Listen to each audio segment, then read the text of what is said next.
இதான் நான் நேற்றைய தினமே தெளிவுபடுத்தினேன்.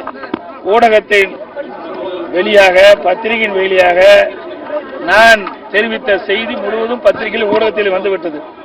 நேற்றைய தினம் பொதுமக்களுடைய பிரச்சனை குறித்து 0 அவரில் பிரதான எதிர்க்கட்சி என்ற முறையில் அதை எழுப்ப முயற்சி செய்த பொழுது எனக்கு அனுமதி வழங்கவில்லை சட்டப்பேரவைத் தலைவர் அவர்கள்.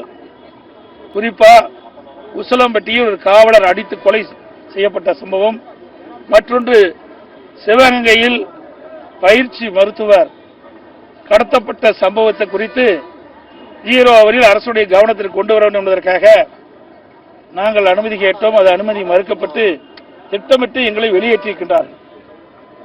திராவிட முன்னேற்ற கழக ஆட்சி எப்பொழுது தமிழகத்திலே அமைக்கப்பட்டதோ அன்று முதல் இன்று வரை சட்ட ஒழுங்கு சந்திச்சிருக்கின்ற சூழ்நிலை நாம் பார்க்கின்றோம். தொடர்கதையாக இருக்கின்றது. கொலை, கொள்ளை, திருட்டு, வழிப்பறிவு, பாலியல் வன்கொடுமை தொடர்கதையாக இருக்கின்றது. இந்த அரசு மத்தன போக்கா இருக்கின்ற காரணத்தினாலே, ஒரு திறமையற்ற முதலமைச்சர் இன்றைக்கு நாட்டை ஆண்டு கொண்டிருக்கின்ற காரணத்திலே இப்படிப்பட்ட நிகழ்வு தொடர்ந்து நடந்து கொண்டிருக்கின்றது. இதையெல்லாம் அரசுடைய கவனத்திற்கு கொண்டு வந்து இதை தடுத்து நிறுத்துகின்ற ஒரு நிலையை இந்த அரசு எடுக்கும் என்ற நம்பிக்கையோடு நாங்கள் எங்களுடைய கருத்தை சட்டமன்றத்தில் தெரிவிக்க முற்பட்டோம். அதை தெரிவிக்க அனுமதி கொடுக்காத காரணத்தினால் அனுமதி கொடுக்கவும் இல்லை, எங்களை வேண்டுமென்றே திட்டமிட்டு வெளியேற்றிருக்கின்றார்.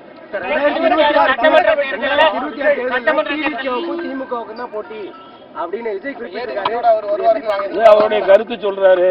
நாட்டில எல்லா கட்சி தலைவர்களும் இந்த கட்சி வளர்வதற்காக தொண்டனை வந்து சொல்லுவாங்களே, என்ன சொல்லுவாங்க, தொண்டனை உற்சாகப்படுத்துவதற்காக அவள் அப்படி கருத்து சொல்லுவாங்க. இந்த எல்லா கட்சி தலைவர்களும் அப்படித்தான். ஏன்னா அடுத்த தேர்தல்ல ஒரு தேர்தலில் கூட போட்டியே இடல, நீங்க பிரதான எதிர்கட்சியா இருக்கீங்க. ஆனா அவர் வந்து இந்த வார்த்தையை, இந்த கேள்வி அவரை தான் கேட்கணும். என்ன கேட்டா, நாங்க பிரதான எதிர்கட்சின்னு நீங்க ஒத்துக்கிட்டீங்க, மக்கள் ஒத்துக்கிட்டாங்க, அதுக்காக மக்கள் அங்கீகாரமும் கொடுத்திருக்காங்க. இந்த கேள்வி அங்க கேளுங்க. பாஜகவை திமுகவை கடுமையா விமர்சனம் பண்ணாரு. அதிமுக பத்தி பெருசா எதுவும் பேசல. உங்க தலைவர்களை பெருமையா பேசியிருக்காங்க அந்த கூட்டத்தில். எங்க தலைவர்கள் அப்படி இந்த நாட்டை ஆண்டிருக்கின்றார்கள்.